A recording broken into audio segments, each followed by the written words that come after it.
Bom dia, boa tarde, boa noite. Segui hoje a aula para vocês. Hoje vai ser um conceito super rápido da gente trabalhar por motivos de internet, né? Vocês lembram a minha epopeia aí com a nossa querida internet?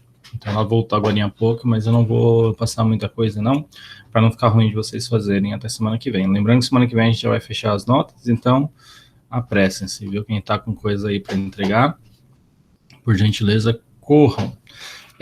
Hoje a gente vai entrar em um contexto, seguindo ainda a ideia de imperialismo, de neocolonialismo, de princípio de Primeira Guerra, né?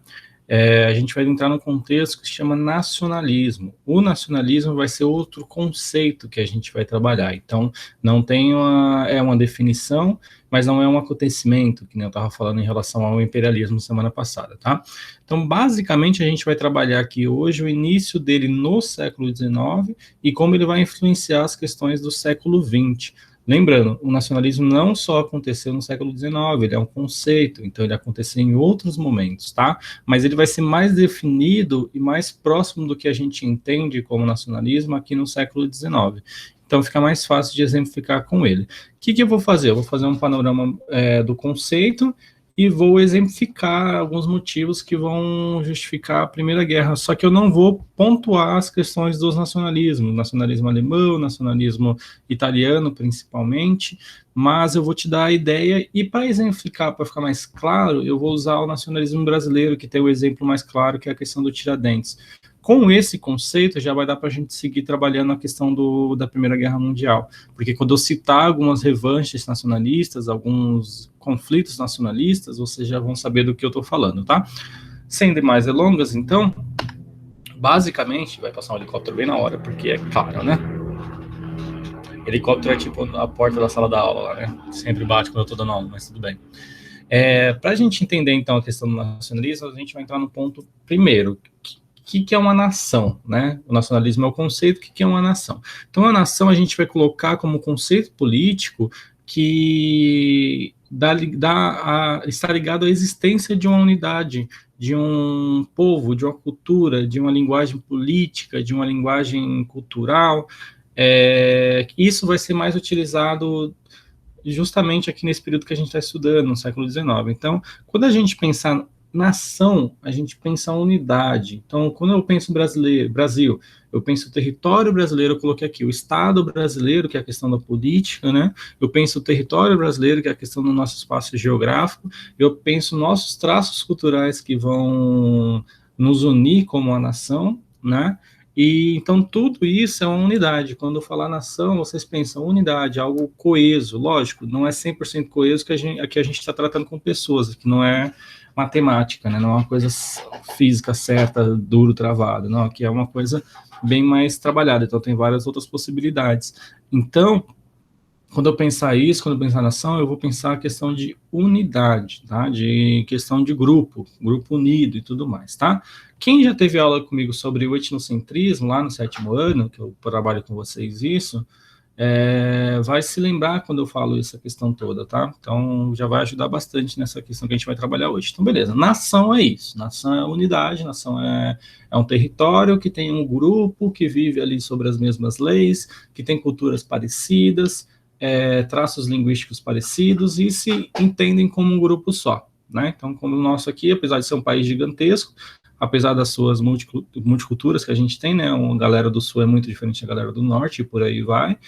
Nós somos uma nação, nós temos uma unidade. E quem lembra da questão da proclamação da República, foi escolhida essa questão das repúblicas e do nacionalismo para isso, para manter uma unidade, para o país não quebrar em vários pequenos países, né? Beleza. Então, o nacionalismo, onde é que ele entra aí? O nacionalismo, então, ele vai ser essa ideia de pertencimento. Como é que eu faço todo esse grupo que não é coeso, que não tem a mesma cultura num certo ponto, né? Que não tem a mesma tradição cultural, que não tem a mesma história, que não veio muitas vezes do mesmo lugar. Como é que eu faço para toda essa galera conviver em paz e harmonia, né? Então, esse espírito que eu tenho que trazer, esse espírito que eu vou criar. Então, o espírito a gente vai chamar de nacionalismo, tá? É o conceito. Então, aqui eu coloquei duas definições para vocês. A primeira já é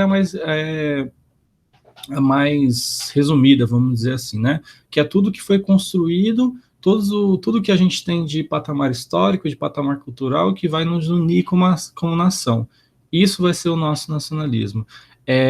Já que na segunda definição é uma definição mais aberta, eu coloquei para vocês que é uma ideologia com base na qual se fende a existência de laços culturais, ou seja, um grupo tem que ter laços culturais, históricos e linguísticos próprios ou parecidos, e eles têm que estar no mesmo território.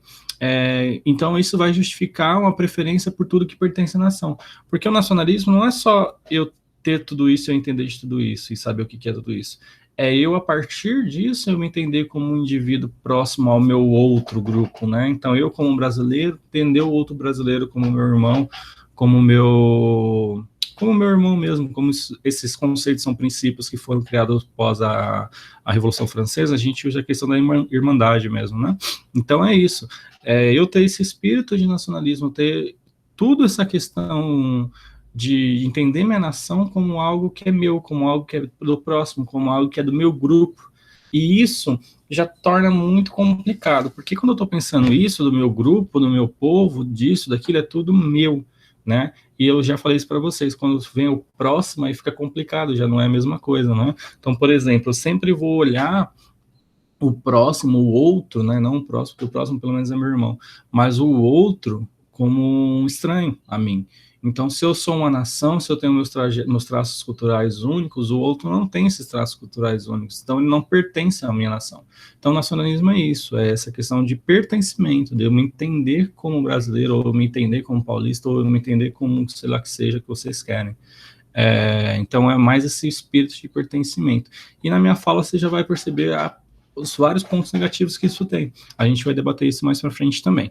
Então, o nacionalismo basicamente é esse contexto, tá? É esse espírito de pertencimento a uma nação, certo? Então, beleza. E o patriotismo, onde é que entra aí nisso? O patriotismo, ele já é a forma mais exacerbada desse nacionalismo, a forma mais alta, né? E a forma mais perigosa, né? Muito engraçado. Por exemplo, o patriotismo é esse orgulho que eu sinto de ser. Eu vou dando exemplo para o Brasil, mas isso se aplica a todas as questões que a gente for estudar do mundo, tá? Qualquer lugar que você vai estudar em relação à cultura, à tradição e tudo mais, você pode aplicar essa questão toda aí. Então, por exemplo, o patriotismo eu coloquei para vocês que é um sentimento de orgulho, de amor e de devolução a essa pátria, devoção, ou seja, tudo que a pátria me dá, tudo que o país me dá, eu tenho que devolver, né? Então a gente tem que ter símbolos, a gente tem que ter heróis, a gente tem que ter tudo isso para manter tudo funcionando, para eu me entender como grupo. Eu coloquei aqui essa imagem, que é uma manifestação contra a Dilma, lá no 2013, 2014, né, quando estava essa questão toda, assim. Não, na verdade, um pouco depois, mas tudo bem.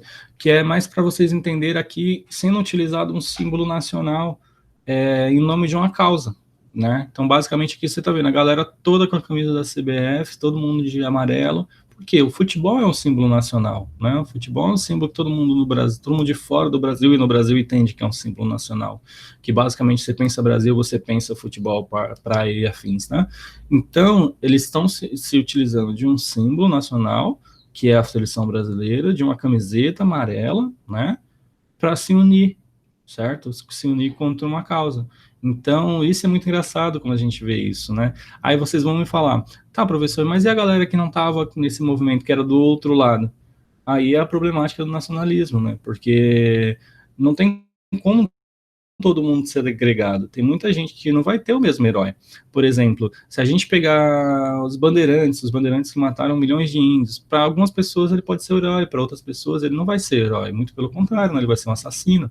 E isso são símbolos que vão ser que tem essas alterações e que vão se alterando no decorrer da história, dependendo do que a gente precisa. Que nem eu já falei para vocês, a história é isso, né? A história é você utilizar o seu passado dependendo do que você precisa. Então, a história não é uma coisa verdadeira, factual, e é isso, e segue e deu. Não, você vai ter diversos grupos se utilizando dessa questão histórica, dependendo da sua necessidade. Então, aqui eu só dei esse exemplo para vocês entenderem.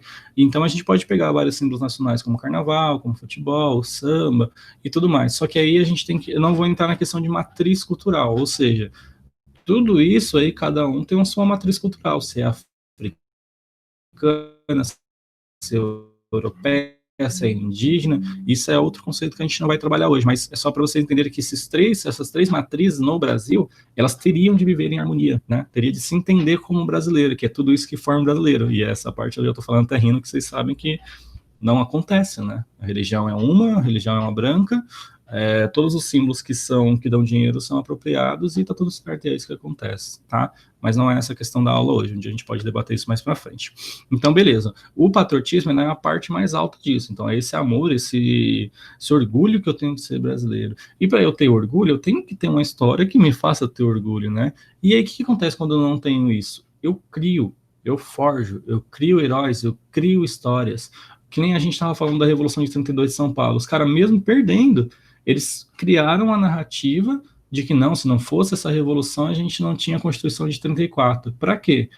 Para que seja lembrado. Então, hoje a gente comemora o feriado de 32, né, da Revolução Paulista.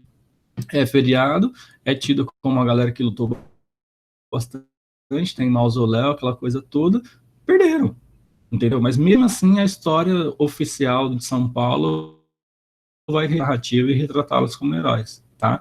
Então é problemática essa questão, né? Porque é um monte de visões diferentes, de fraudes, de mitos, de criações que vão alimentar um espírito nacionalista, um espírito de grupo e tudo mais.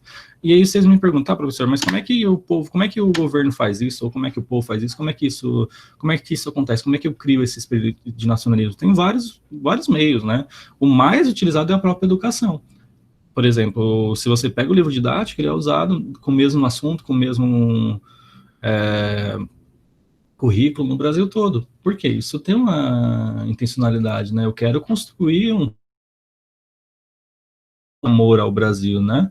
Então, se eu vou tratar a história, eu vou tratar que todo mundo seja feliz. O hino brasileiro, então, é uma coisa maravilhosa. Isso realmente agora eu não estou sendo sarcástico, não. Ele é muito bonito mesmo. E o hino, ele tem esse intuito, ele tem que reforçar que essa galera é isso, que esse povo é bom, que esse povo é bonito, que esse povo lutou bastante, essa questão toda.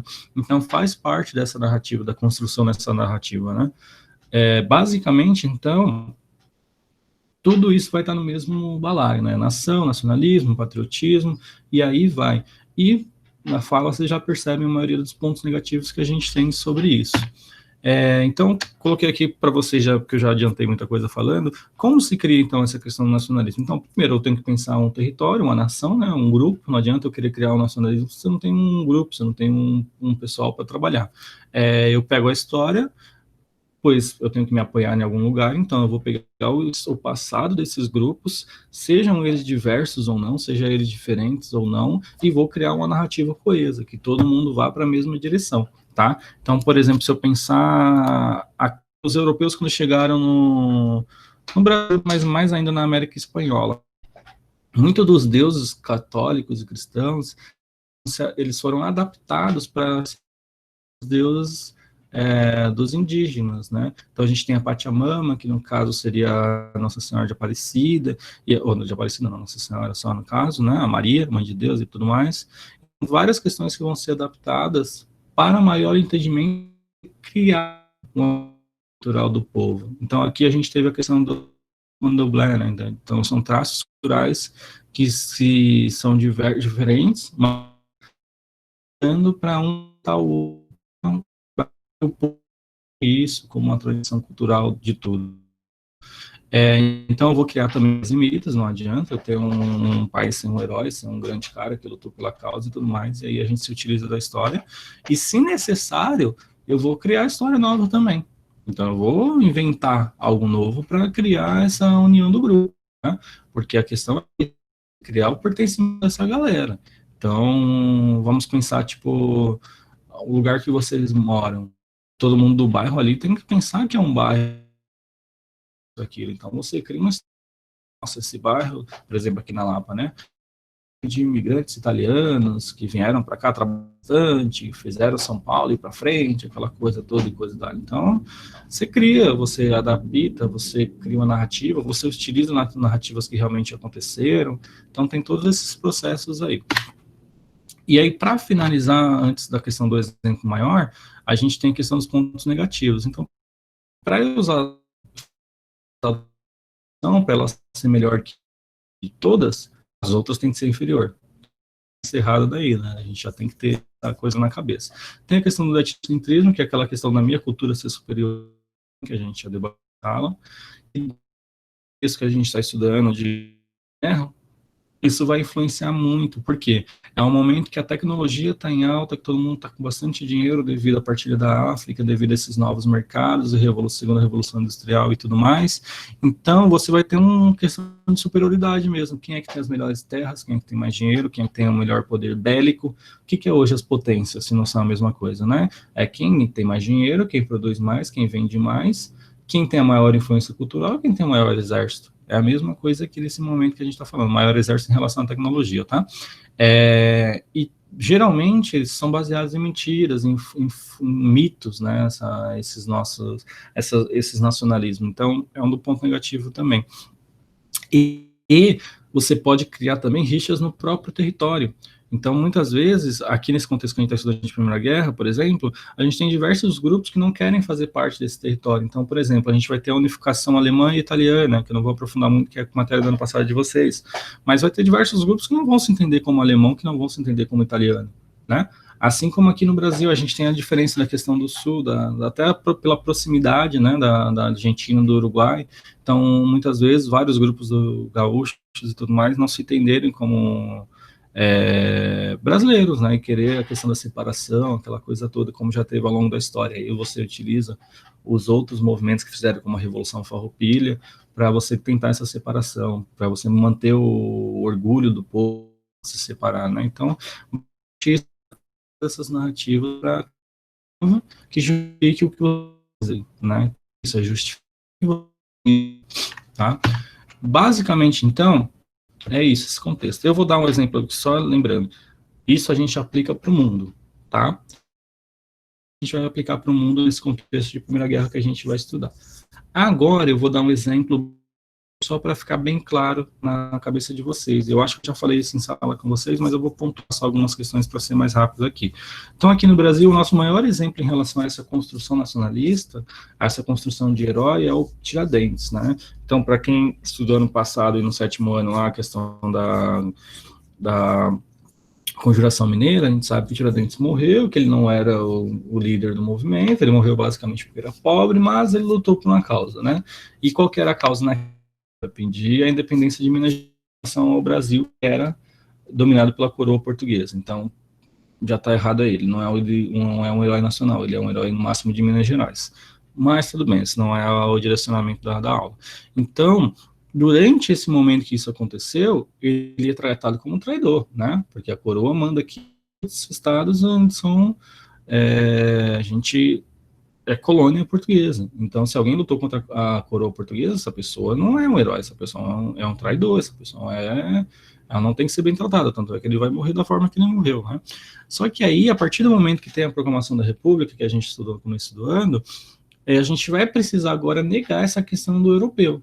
Então, não, o brasileiro ele já está formado, o brasileiro ele já tem a sua cultura, o brasileiro ele já tem o seu nacionalismo. Então, para isso ser justificado, eu preciso de heróis. E aí a imagem do Tiradentes ela é retratada de novo, ela é puxada desse momento histórico, né, do que ela aconteceu ali no Brasil colônia, para um novo momento histórico, que é o Brasil república, né, que é o Brasil de todos, aquela questão toda que a gente já debateu, e aí ele passa a ser um herói. Por quê? Ele lutou contra o português. Então, se eu estou negando o português, a melhor pessoa que tem é lutar pelo português. Lembrando, a história dele não é essa, mas a gente vai utilizar ele, tá? Então, até hoje, ele ainda é visto como herói, ele ainda tem cidade com o nome dele, tem um grande feriado, né? O feriado a gente sempre gosta, isso para uma pessoa, é o maior das coisas, porque é você lembrar dessa pessoa todo ano tem um feriado de Tiradentes, então todo ano você está lá lembrando do Tiradentes. A gente tem estação de metrô aqui em São Paulo, ruas e tudo mais, né? E lembrando, claro, é um herói branco, um herói cristão, tá? Não é aquela questão que a gente estava falando das 3 culturas lá e meio que cai por terra aí, mas é só para vocês entenderem. Então, aqui, como é que a gente constrói? Eu vou só me ater à questão das imagens. Então, aqui na esquerda, a gente tem a imagem dele, essa daqui, ó, o fundo azul, de como ele era, né? De como ele era um alferes e tudo mais, tá vendo aqui, barbinha feita, bonitão e tudo mais. E aqui aqui é quando ele é retratado como o vilão, né? E a partir daí, na República, em outro momento histórico, ele tem que virar, desculpa, um herói, ele já muda a imagem, né? A imagem dele já muda. E aí tem a intencionalidade, né? Se a gente pensar que o Brasil, nesse momento histórico, até hoje, que a gente está estudando, ele é basicamente cristão, ele vai ser retratado como Jesus. Vocês olharem a aparência dele, assim, a bata branca, a roupa branca, cabelão, barba e tudo mais, né? Ele vai ser retratado como Jesus. Aí vocês vão falar, mas como assim, professor? Por que isso? Porque ele foi um herói. Ele morreu por uma causa. Olha, ele foi um mártir, né? Foi um cara que morreu por uma causa para salvar não sei quem, não sei das quantas, aí né? Cada um na sua religião. Então ele seria isso, ele seria retratado como esse novo herói. E para um país católico, um herói mais associado a Jesus fica muito mais fácil de aceitar. Puta, é um herói do caramba, né? Então, essa imagem dele já vai ser mudada. Lembrando, são quadros que tinham antes dele ser retratado como herói e depois, ou seja, você vai pintar essa pessoa de uma forma, mostrar a imagem dessa pessoa de uma nova forma, você vai forjar essa pessoa como um herói, tá? E um herói católico, mais próximo a Cristo e afins, tá? E outra coisa muito importante, ele é um mártir que não cometeu nenhum crime, lembrando, ele não teve treta nenhuma na Conjuração Mineira, só teve as conjurações, ou seja, os grupos se reunindo, não teve batalha, né? Então ele não matou ninguém, ele não tem que Jesus não matou ninguém. Então ele é um herói por herói, né? Assim, o máximo do herói possível, vamos dizer. Então, aqui é outro quadro do pós dele, né, da questão da República, em outro momento, que ele vai ser retratado aqui. Aqui fica claro a questão dele como Jesus. Tanto é que tem a questão do crucifixo gigantesco aqui, né, que aqui mostra o mártir de Jesus também, que é quando ele é crucificado, né, e ele aqui também, quando ele foi primeiro enforcado, depois decapitado e esquartejado, né, foi cortado em vários pedacinhos, que nem vocês estão vendo aqui.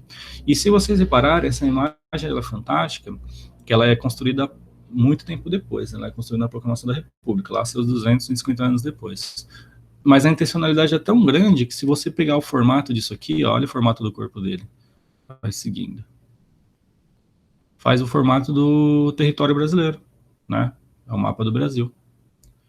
Para você ver como a intencionalidade é tão grande de você criar um herói nacional, um mito nacional, né? Então você traz todos esses elementos aí, porque tudo isso é como se fosse jornais de hoje em dia, né? Eles têm uma intencionalidade, eles não querem só mostrar a notícia por mostrar a notícia. É lógico, aí vai de esquerda, direita e afins, cada um na sua. Mas isso, a narrativa, ela tem uma intencionalidade, não tá lá só para contar um negócio mais, não, ele tem um posicionamento. Eu estou me posicionando, eu estou escrevendo, eu estou me posicionando. Os pintores é a mesma coisa, os cantores é a mesma coisa, e por aí vai. Então, basicamente essa é a construção, tá? Eu dei esse exemplo, então, só para justificar a questão do nacionalismo, de como isso é construído, tá? Então, basicamente é isso. Postaria daqui a pouco as atividades. Boa tarde.